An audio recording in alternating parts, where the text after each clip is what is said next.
In the middle of the Mojave Desert, one of the most storied cities in the world, this is Las Vegas, where fortunes are won and lost, where lives are made and destroyed, where the house always wins until it can't. A lot of pain out here in Las Vegas, a lot of stress, a lot of fear. Wham! The bottom of the barrel.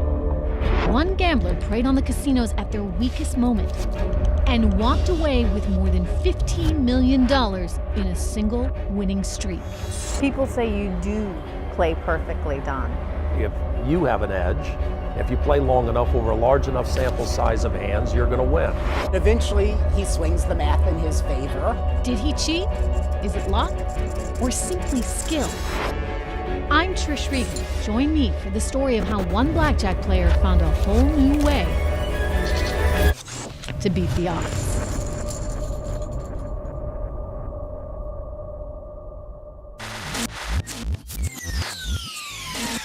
$40 million people flock to the Vegas Strip each year, but most only get a peek at the spectacle that is Las Vegas. To see it all, you need to be a high roller, willing to spend $100,000 a hand. Someone like Don Johnson.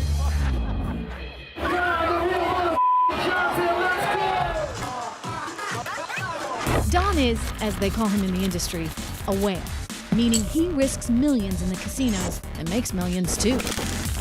He's a legendary gambler. He won $15 million in one streak from some of the biggest casino brands in the business. His game is blackjack, and he hits the casinos just when they can least afford it.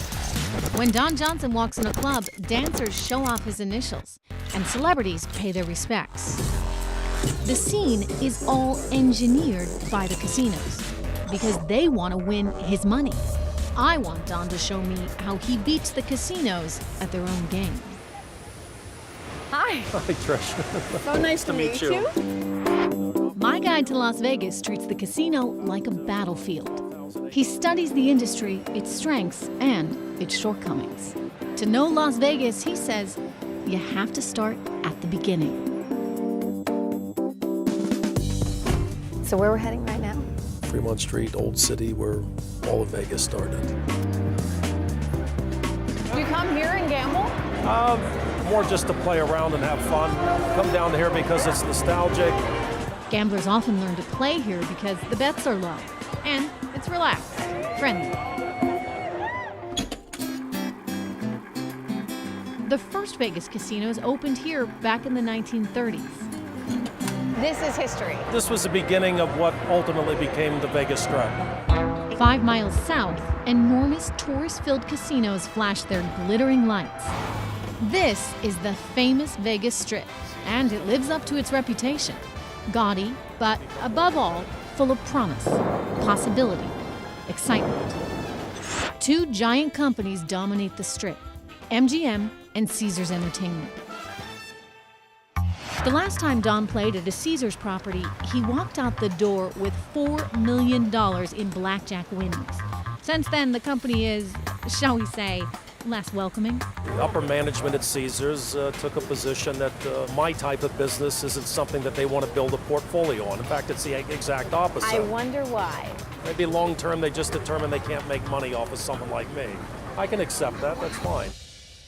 He says he's been barred from Caesars for life. Is that because he's too good? We can't, nor would we, bar you from coming to the casino. What we won't do is solicit him with expensive inducements to come to the casino. While Gary Loveman, the CEO of Caesars, may not offer Don perks anymore, nearly all the other big companies spend hundreds of thousands of dollars on Don just to get him in the door. So if they want you to spend, and they know that you can spend big, they'll make it really easy for you to be here. The catering to high-end players starts before they even think about coming here. They'll bring a player from the East Coast to Las Vegas. The MGM property has the mansion, which is 29 villas under a climate-controlled dome. And you get to stay for free? Well, nothing's free. It's all factored into the game. I'll give you a little secret inside baseball on casinos. How the Jim Murren is the CEO of MGM. He owns 10 Vegas casinos, and Don is getting perks at every one of them. Let's say you're going to spend about $1,000. Theoretically, we're going to win $200 from you, about 20% of the money you circulate. So the house engineers a statistical advantage. On average, you'll lose that 20% of the money you play.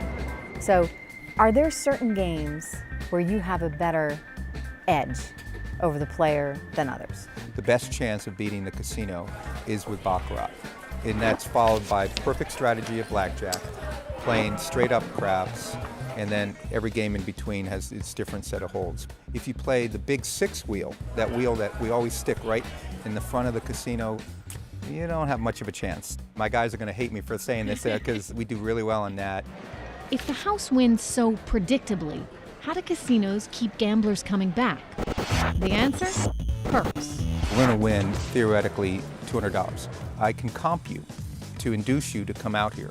I'll give you about $80 worth of stuff. And the more money spent, the more money casinos make. Now move the math up to a whale. If a whale is going to theoretically lose $200,000, I should be willing to give him $80,000 worth of stuff. But you can't eat that much caviar. You know, even if I fly you from point A to point B, I'm probably not burning $80,000 worth of fuel. So the margin on the high end, the margin on the whales is higher. High rollers generate an estimated 25% of all gaming revenue on the Strip.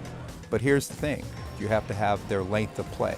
The longer people play, statistically, the Better house your is going to odds. win.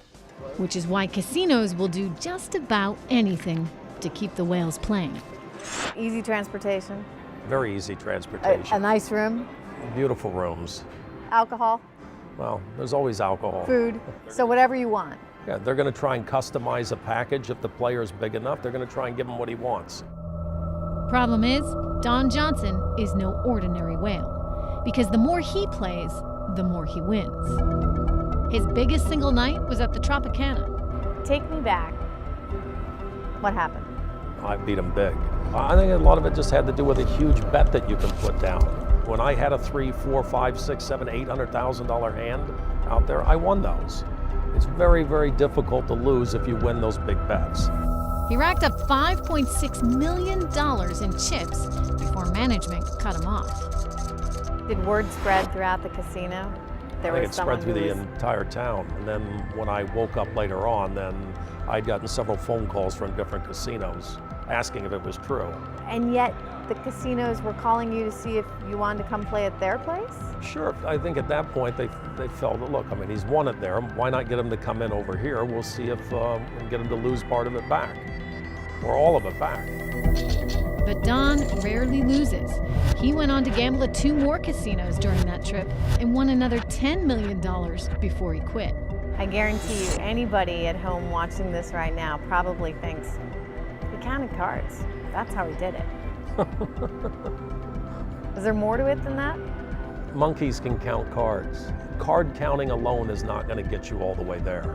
I knew that I had a better chance of winning than I did of losing against him, so I took advantage of it. People say you do play perfectly, Don. If you have an edge, if you play long enough over a large enough sample size of hands, you're going to win. What gave him an edge, he says, was knowing the game, the players, and most importantly, understanding the odds on the casino floor. So it's all just math. All of it's math. Everything on this casino floor is math, just like a Wall Street trading floor. You're trying to find inefficiencies in the way they offer their games. And when you find an inefficiency, yes, you're going to take advantage of it. Don found an inefficiency in the casino's perk system. Sometimes they give away too much. There's a natural collision of interest between the marketing side of a casino and the operation side of a casino. The marketing side of the casino wants to buy the business. They want to give away as much as possible to try and get players in. If he could resist all the superficial enticements the casinos dangled in front of him, Don realized he could negotiate something far more valuable. It will test you. It'll test you a lot, and it's hard. How Don Johnson turned the perk system to his advantage when we come back.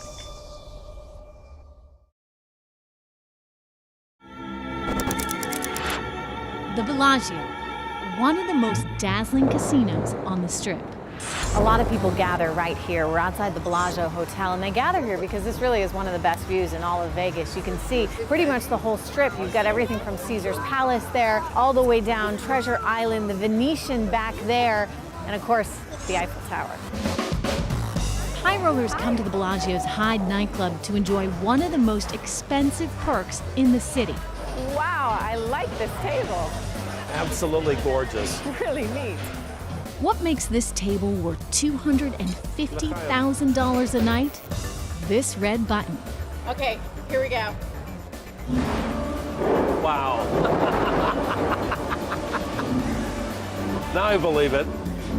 You know, it cost them 10 grand every time they fire these things off. way. I just want to keep hitting the button. It's gonna be an expensive night.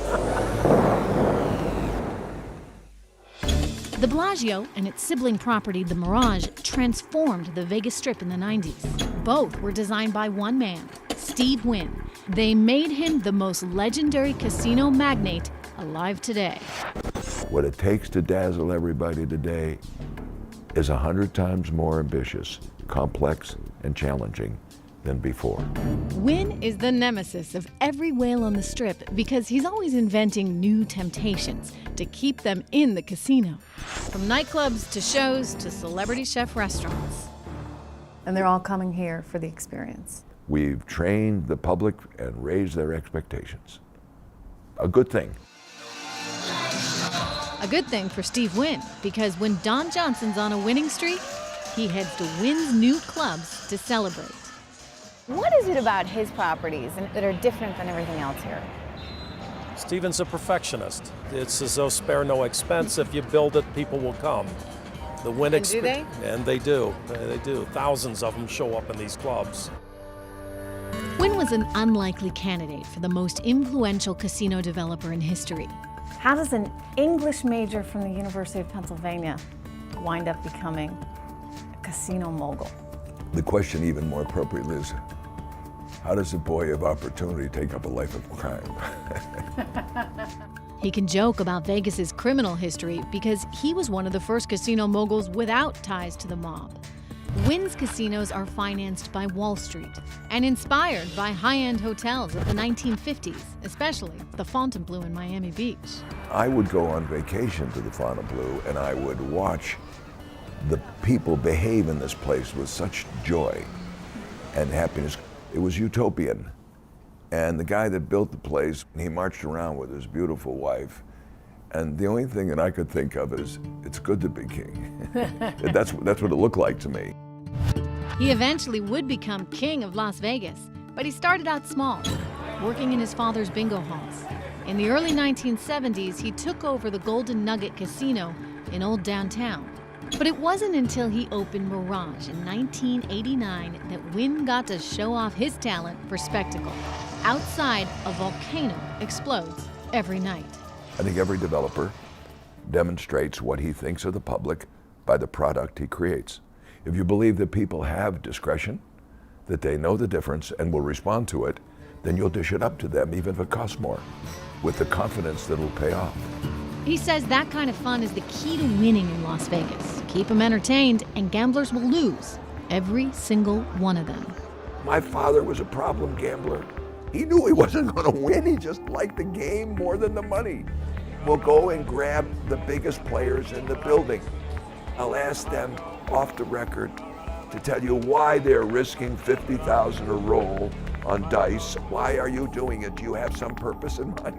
Yes, to amuse myself. I like the game. Have you ever worried that you've had a problem with gambling? You worry at times. Yeah? You want to make sure that is your mind sound, and it will test you. It'll test you a lot, and it's hard. How do you know when to stop? I mean, if you're up $1 million, you're up $2 million, what keeps you going to 5.8 million? They ran out of chips. Don says he wins because as much as he may like the clubs, he doesn't let the Vegas lifestyle distract him. Instead, he stays focused, studying casinos, looking for signs of weakness. A couple of years ago, he noticed something that would give him the ultimate edge. I don't see as many big players as what I saw just 5 years ago. I don't see the big action, not in Vegas. Is that just a result of the economy? I think a lot of it is a result of the economy, and I think a lot of the Asian players are playing overseas now. So all the more reason for casinos to try and woo someone like you to get you in the door. Yeah, man. The recession left casinos vulnerable to an attack by a killer whale like him. Are you exploiting weaknesses where you find them? We're not doing anything different than what a very smart hedge fund operator would do on Wall Street. He sees an inefficiency in a market and he starts buying stock. How the struggling casino industry provided Don Johnson with the biggest opportunity of his career when we come back. $4.25 million in the span of what, less than 24 hours? Probably around maybe 12 hours.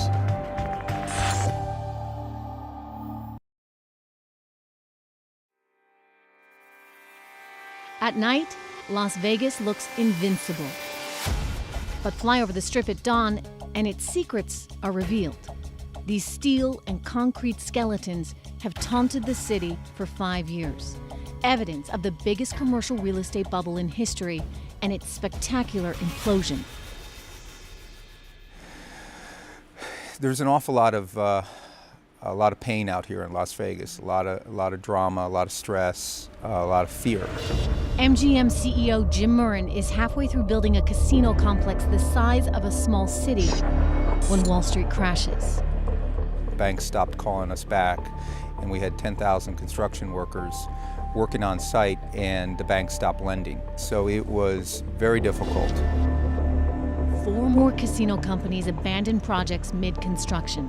Do you think it's had a serious and drastic and lasting change on Vegas? The recession in Las Vegas stripped away the scab that was covering that the companies, many of them had a capital structure that was reckless, immature, and naive.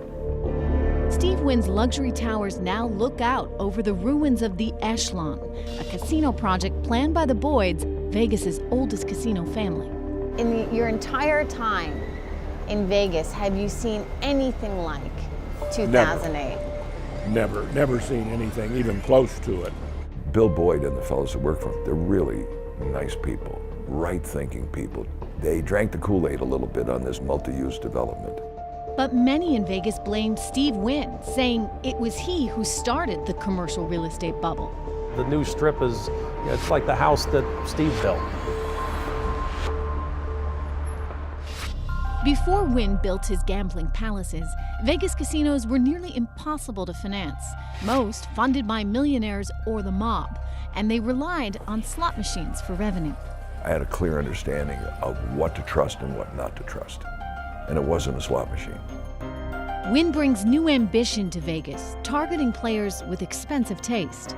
These people have a pent-up demand for the good life. Now, in my parents' age, there was a Cadillac, a mink stole, and going to Las Vegas or gambling. And gambling was part of the good life. That's what the swells did.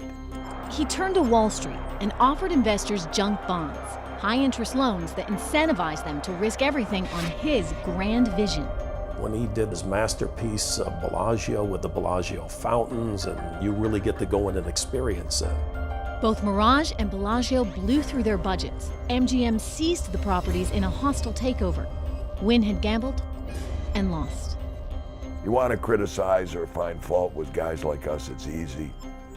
We're so flawed in many ways that it's a turkey shoot if you want to go after us. But his instincts were right.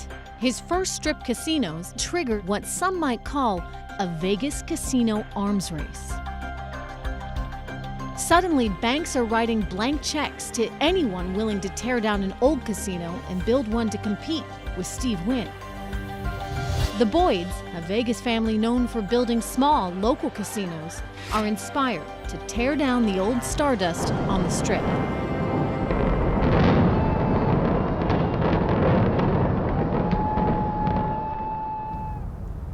So this was all blown up in 2008 to make way for one of the biggest casinos the Strip had ever seen. The Echelon would cover 88 acres and cost a staggering $4.8 billion, 4 times the cost of Mirage, 3 times Bellagio, and almost twice what Wynn paid for Encore and Wynn. I don't know that Echelon was the right idea for them. What would have been wrong with a brand new Stardust? It was a great name. Something simple like that. How about a 2,500 room Stardust? Would have knocked everybody out. No, they had to build 5 hotels. Do you think in your heart of hearts there's an element of being a gambler yourself in business? I think definitely there is. When we imploded the Stardust and started building Echelon, we couldn't foresee the recession coming. And when we shut it down in August of 2008, we thought, well, we'll be down for 6 months to a year at the most, and then we'll restart. Nobody predicted what came next, including Steve Wynn. I had just opened $2.25 billion Encore. I mean, if I had benefited from timing at moments in my life, this was payback time. Wham! Hello, December 22nd, 2008. I mean, the bottom of the barrel. Wynn struggled, but MGM was on life support. The company had gambled $9 billion on City Center, more than any private commercial real estate project in history. So you rolled the dice. We rolled the dice. We were all in. We were all in. Our stock went from 100 to 2. The banks said, you know, we're done. My financial team, $2 a share? $2 a share. We went down to $1.81 actually. $1.81 a share, my God. Because people felt that if City Center went bankrupt, that MGM couldn't be far behind. MGM owned a third of all casinos on the Strip. If it went bankrupt, struggling Las Vegas was doomed. But City Center opened defiantly in 2009. We restructured, we raised $23 billion of capital. Where'd you get the money? Mr. Kokorin, several other equity investors that believed in us, believed in the team, banks that did know us. They get a lot of debt. A lot of these companies have a lot of debt. Yeah, at some point, how do you grow your way out of that? I don't know the answer to that. The crash in Las Vegas sends shockwaves through the entire casino industry. By 2009, the fallout is being felt across the country. In Atlantic City, casinos are desperate for quick profits and willing to offer whales major incentives. Don sees this as his opportunity. But right now, he's no whale. He's just an average blackjack player who needs to improve his game. I don't look at myself as a professional blackjack player. I only became a short-term professional blackjack player because they presented a deal that was so good that it was worth playing. How Don Johnson transformed himself from casual gambler into a killer whale. Next.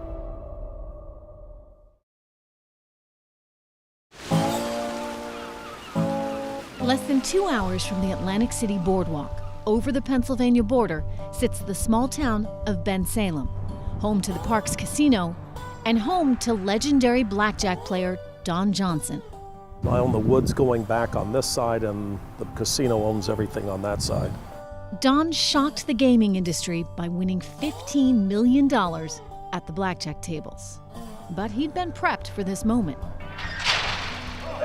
Don learned to gamble here in rural Pennsylvania, not at the blackjack table, but at the racetrack. He started out as a jockey. You don't look like a jockey. Hate to tell you. No, I'm those days was a different lifetime ago. You're a little tall, a little broader. 6'1", 2-something. You must have been the biggest jockey they'd ever seen. I weighed 108. His days as a jockey numbered, Don moved on, finding work as a gaming regulator, before becoming an employee at the old Parks racetrack. You work your way up and you're managing and then you're operating. You become a CEO of a track and you're running things for a corporation. And what's the next natural transition for me is I'd never really crossed over to the player side that much. But he wanted to gamble like the pros. I've watched them as a regulator, observed them. I observed them as an operator of a racetrack, but never actually participated with them.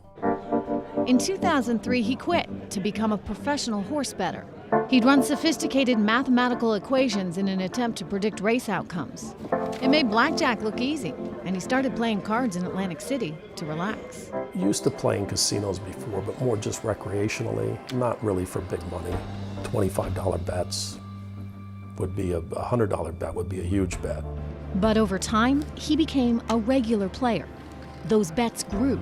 Soon, he was wagering $15,000 a game.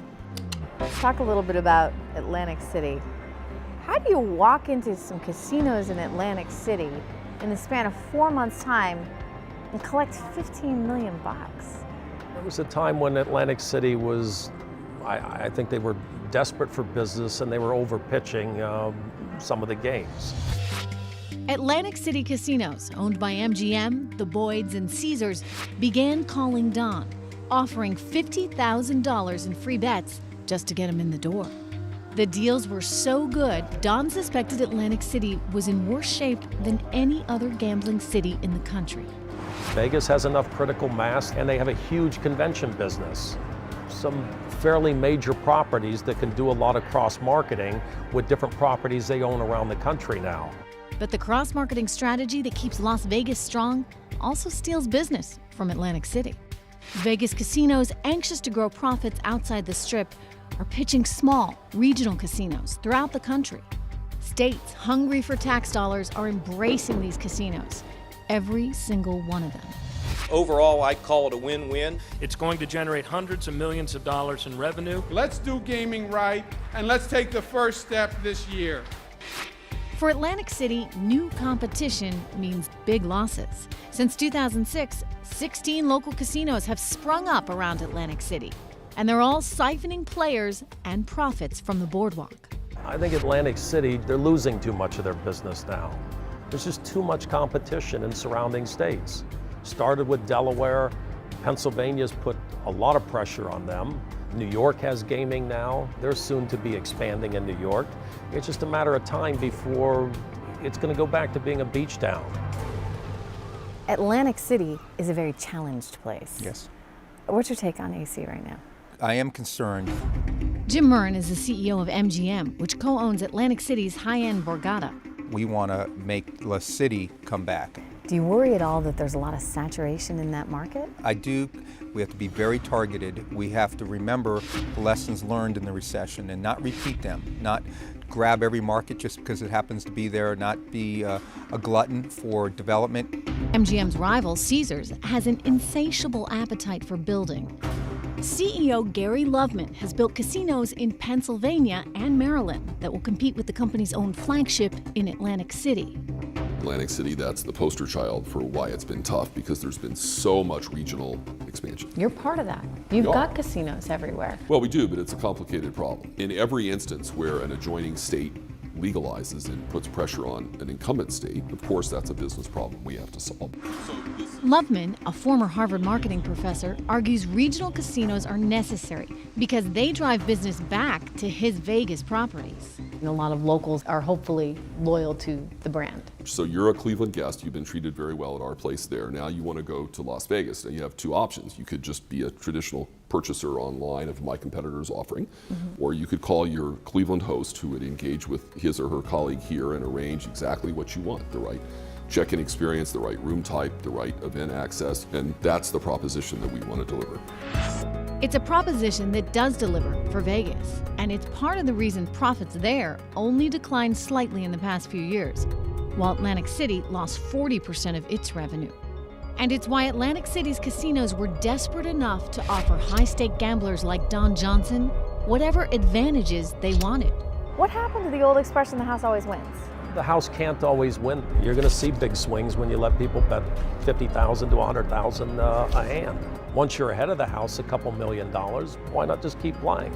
Find out exactly how Don Johnson did it, coming up.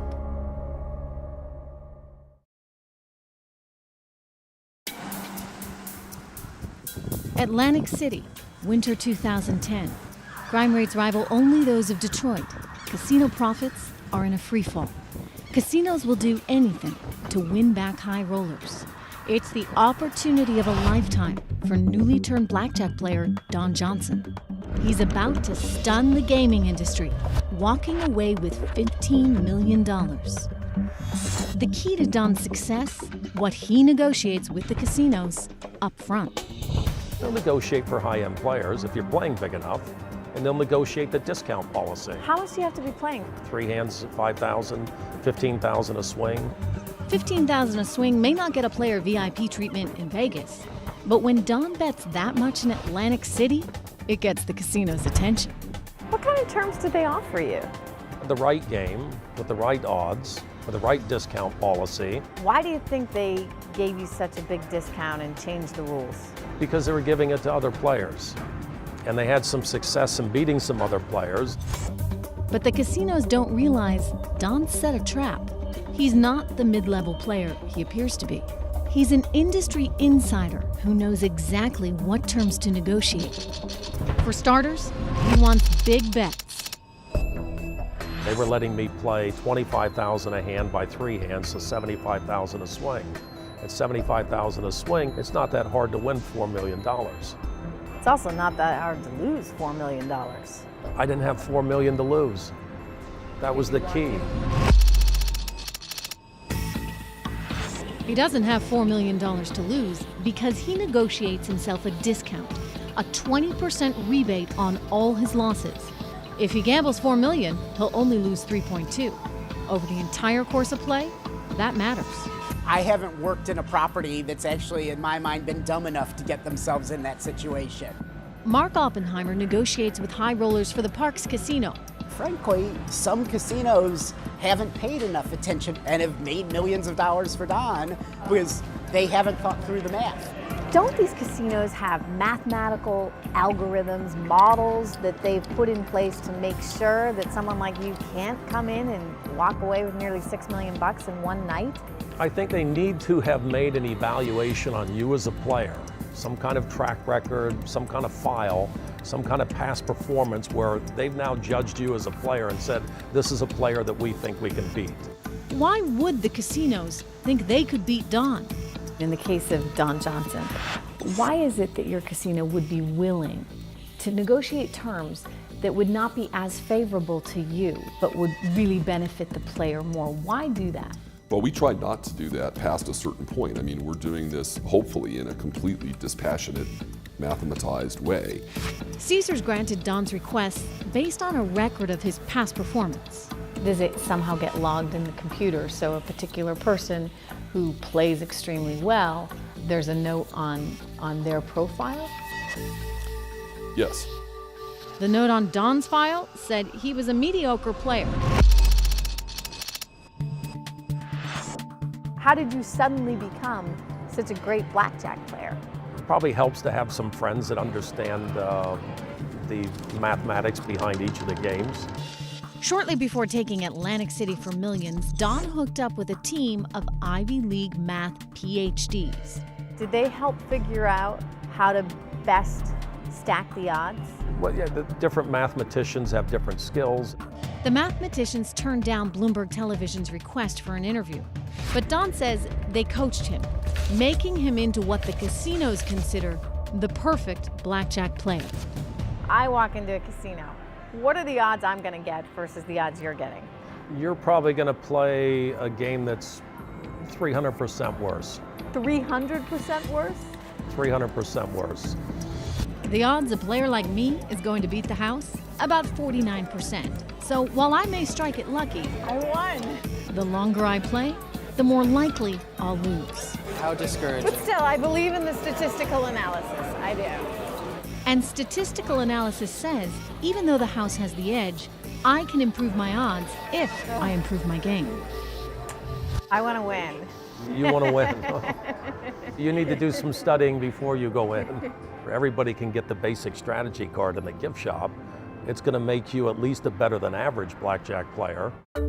This is a basic strategy table. It lists each card and tells players when to hit, hold, and double down. Only problem? Casinos don't allow a lot of these moves.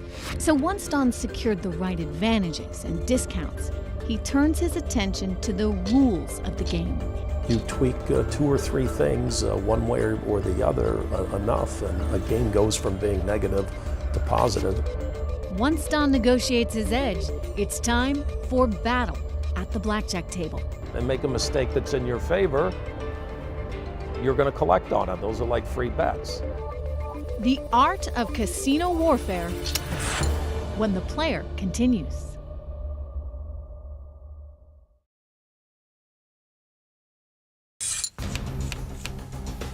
Every casino gambler in Atlantic City knows when you play at the blackjack table, the odds aren't in your favor. The house always wins, and the rules are set in stone. But what if you could change the rules and twist the odds? If you change one of the rules, one way or another, in favor of the house or in favor of the player, it's going to change the odds of the game. Don Johnson did what gamblers dream about. He turned the table on the dealers, stole the house edge, and the casinos never saw it coming. Some players have specific, desires or wants. Keith Smith is CEO of Boyd Gaming, which co-owns the Borgata. His marketers were so anxious for Don's business, they allowed him to tweak the rules of play. Whether they want to touch the cards or don't touch the cards, or whether they're dealt a certain way. And in large part, if it doesn't affect the odds of the game and is not in violation of regulations that are in place, then the customer can be accommodated. But when Don played at the Borgata, the rules he negotiated helped him line his pockets with $5 million. So walk me through the rules that they gave you that were so advantageous to you. Like standing on soft 17. If the dealer gets an ace-6, the dealer has to stand on that hand instead of taking another card. So if you're sitting with an 18, 19, 20, or even a 21, you're going to win. Doubling on any 2 cards. Doubling your bet. Yes, some places have rules that won't allow you to do that. They will only let you double if you have a 9, 10, or an 11. Splitting hands up to 4 hands. You're going to split the hand because you have 2 2s. This is where the doubles with splits. You can split this against the dealer's 2. You can split up to 4 times. And I've done it. It happened that night at the Trop. I had split up the 4 hands with doubles. I had an $800,000 hand. And it hit. Even with his rules, the 20% discount, and the big bets Don negotiated, the house still had a tiny advantage. There is a house edge built into it of about 0.253%. Not satisfied with those odds, Don figured out how to tip the game in his favor. You need to be better than the dealer. Because if you can beat the dealer, you can beat the house. There aren't enough players that come in that they're going to deal $100,000 a hand to. They're nervous. And Don keeps them nervous by insisting on complicated side bets and hand signals, like surrender. If Don gestures like this and the dealer doesn't notice, it's a free bet for Don. So you had to establish up front all these rules before you even walked in to play the game? Yes. So a lot of the dealers aren't used to dealing these rules. They often make mistakes. They make a mistake that's in your favor, you're going to collect on it. Those are like free bets. I like the pressure. David Darby has been a dealer at Caesars Palace in Las Vegas for 8 years. He sees a lot of high rollers like Don. What's the biggest winnings that you've ever seen? Millions. Millions. But how does a dealer know if a player is trying to trip him up? You know right away, if it's a brand new customer you've never met, you feel them out. So when the odds at the table are nearly 50-50, it comes down to this: psychological warfare between the gambler and the dealer. So how does that unfold if you're the dealer and you start noticing that those bets are getting sizably larger? Do you call your floor manager? The dealer is empowered to do many things: slow down the game, call in a supervisor, they could take a break, they could change dealers. Did they change the dealer? Did they try and change the circumstances of the game when you're winning that much? Of course they do. Does it get emotional? It's not an easy thing to do, to sit there and play for hours and hours and hours and maintain the type of focus that you need not to make mistakes. But you start making mistakes, you're not going to get free play. They're just mistakes. So it requires a lot of discipline. A lot of discipline. Can you encourage them to make mistakes? Is there something that you do when you sit down that effectively helps to intimidate them or distract them? I've had all kinds of distractions for dealers. Have porn stars play with me. During the AVN Awards in Las Vegas, I've had 5, 6, 7, 8 different girls that would pose as a girlfriend. So just to distract the dealer? Of course. Does it work? Yeah, there's always a circus going on. To them, the more it looks like one giant party, the better it is for my side of the table. If there's a distraction, they make a mistake, what's the worst that can happen? I get a free bet. It's a great game, bring it on. There's a reason a dealer doesn't want to say no to a gambler, no matter how outrageous his behavior. The reason that why we work in this business is because all of our income is based upon tips. What we make hourly is minimum. So even if the dealer talks a big game, Don says the player is in control. They don't deal this type of game often enough for them to protect themselves from making mistakes. They make 2 mistakes in a night, 3 mistakes in a night. I got $300,000 in free bets. You make too many of those mistakes in a night, you can't beat me. Especially if you're giving me a 20% discount, especially if you're giving me $50,000 walking in and free bets to start off with. And you know immediately when they've made a mistake. I think I've caught every mistake that they've made that was not in my favor and made them give me the free bet because those are the rules of the game. Don has won hundreds of thousands of dollars in free bets by outwitting the dealers. It's allowed him to finally erase the house advantage. Add in the special rules and discounts he negotiates before the game, and Don now has an edge over the house. So the more he plays, the more he wins. It's how Don Johnson took $4 million from Caesars in a year when the casino giant posted some of its worst losses ever. It's how he beat the Borgata for $5 million, more than its owner's total profits the previous year. The CEO who authorized his spending limit at the Tropicana? Fired. It's how ultimately Don Johnson took on the casino industry in Atlantic City, won $15 million, and became the legendary gambler who beat the house.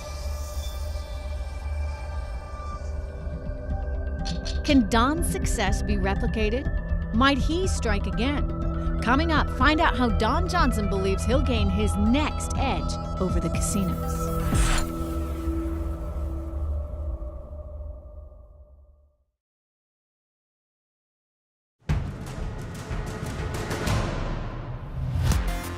He's a celebrity in Vegas, a favorite at the clubs, and a household name at the casinos. But Don Johnson is now banned at nearly every table on the Strip. His $15 million win in Atlantic City may have catapulted him to superstar status in Vegas. But now the casinos want his advice more than his business. So he's hit the speaking circuit. You need to know your player. You need to determine whether or not his skill level has changed. You need to know the people that are at the table with the player. Despite all the advice he offers up, Don says many casinos are still vulnerable. I heard you actually won another $2 million at the Tropicana. Yeah, I went. Did the Trop just not learn their lesson? Well, it isn't that they were still letting people bet big. If some casinos are still allowing big bets, it's because gaming profits haven't rebounded since the recession. What do you think some of the biggest lessons for you were in 2008? This used to be a place where gamblers would go on vacation. Now it's a place where vacationers may or may not gamble. While the casino companies turned Vegas into a playground of excess to lure in whales like Don, today it's this non-stop party that's bringing back profits lost on the casino floor. Last year, these clubs did $160 million. During 8 and 9, it was the only part of my business in Las Vegas that was growing. But casinos can't survive on bottle service alone. To boost gambling revenue, Wynn and his rivals, MGM and Las Vegas Sands, tapped into the lucrative Chinese market, where gambling is part of the culture. 70% of your revenue comes from Macau right now. The only thing I could say, it's good to be in the right place at the right time.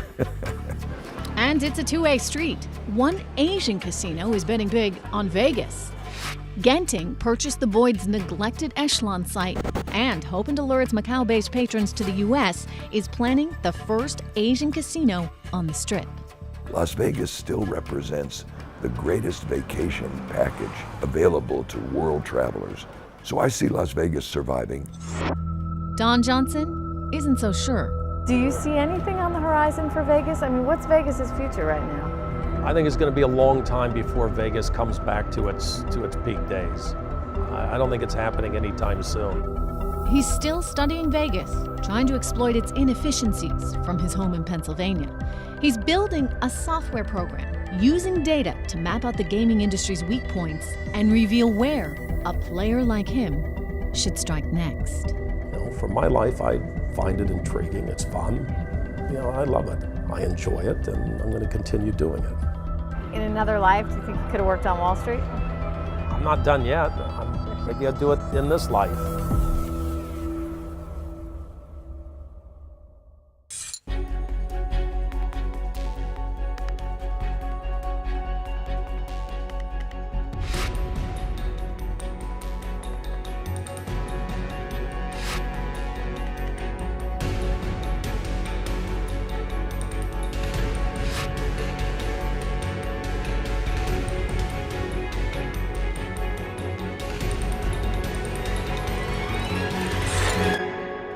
Do you like Vegas?